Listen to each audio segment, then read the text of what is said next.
World Bamboo Day also ceremonizes the formal conversion or reincarnation of the Cane and Bamboo Technology Center into a Northeast Cane and Bamboo Development Council, which itself, by nomenclature, signifies the roadmap ahead. When the dark clouds of COVID are hovering around us, I think it is the bamboo which offers a silver lining. And as the entire world starts reeling out of this crisis and starts gearing up for the aftermath of COVID and starts drawing its roadmap ahead for the post-COVID resurgence, both economically and otherwise, I'm sure the whole world, more so the Indian subcontinent, will look up to bamboo with a great, great hope. And that itself is the most important significance of the World Bamboo Day happening today in the midst of this crisis. And I think very consciously all of us in the Ministry of Open Air and the Northeastern Council realize the importance of our critical responsibility as far as the bamboo is concerned, and this is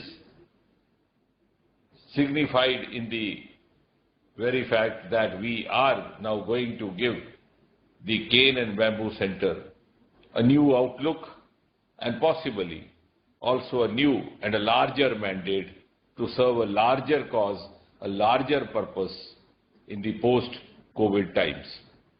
We have huge reserves of bamboo in India, more so in the Northeast, and yet we were not able to put them into the optimum use. But this crisis of COVID has motivated us to discover all that has remained underutilized and all that could come handy in the resurgence of the post-COVID India.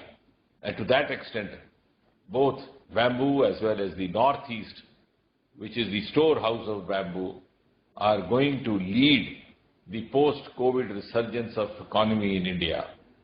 And to that extent, I recall the words used by Prime Minister Modi when he once, during one of his visits to Northeast, said NE stands for new engine. And I can now rightly say his words have come out to be very prophetic. And particularly in the post-COVID times, Northeast indeed is going to be the new engine of New India. And this new engine is going to get its fuel from bamboo. The government under Prime Minister Modi is conscious of all these facts and nuances. And that's why two very important decisions were taken. One, amending the Indian Forest Act, which was 100-year-old, a legacy of the British times, and exempting homegrown bamboo. Because as was being said, we have a lot of bamboo in our backyard, but it's not put to use because of the legal constraints. With this amendment, the youngsters, the young entrepreneurs will be able to find sources of livelihood while sitting at home. Second, very recently, over a month or so ago,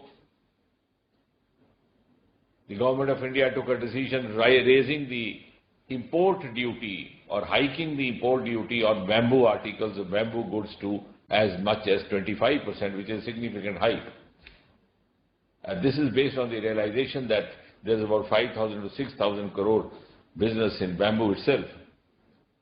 But all the household bamboo articles were being imported from other countries. Like, for example, agarbatti, something which is used in every Indian household, right from puja, worship and every kind of occasion.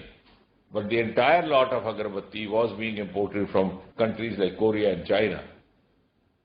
I'm sure with this decision to hike the import duty, those who were feeling inclined to purchase imported bamboo at a cost-effective rate and then sell it domestically would feel discouraged, and at the same time, there would be motivation to produce more and more of bamboo goods, bamboo articles domestically, because as was being mentioned, we have a whole lot of spectrum where bamboo could be put into production as well as utility, whether it is the furniture, whether it is the panels, whether it is the charcoal, whether it is agarbatti, baskets, artisans, and all kinds of diverse utility items. By the Northeastern Council and its affiliate, the newly created Northeast Bamboo Development Council, with the newly created Union Territory of Jammu and Kashmir. They have done an initial exercise. A team from the Cane and Bamboo Center visited Jammu.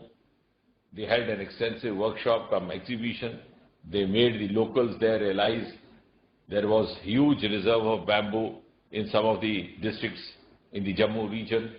And now they have come out with a plan to set up 3 clusters over there, each of these clusters devoted separately to separate themes, namely charcoal, agarbatti, basket, respectively.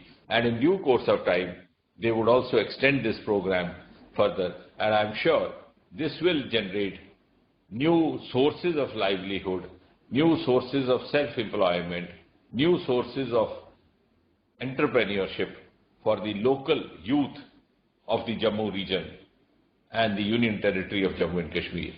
In the next 2 years, it has been declared that all the state capitals of Northeast will be connected to the Union capital of New Delhi by rail. So as a whole, the scenario is very amicably, very compatibly developing in support of bamboo growth, bamboo production, bamboo sale, and bamboo transport to different parts of India from the northeastern region. And therefore, as I said, the post-COVID time is possibly beckoning us with an opportunity where we can forge ahead, make Northeast the prime destination for whole of India, and make bamboo the favorite utility item as far as trade, business, and economy of this country is concerned. And we are fortunate that all of us would possibly have a role to play, big or small, in this new mission which is taking off with a new zeal, with a new sense of responsibility in the post-COVID economy of India.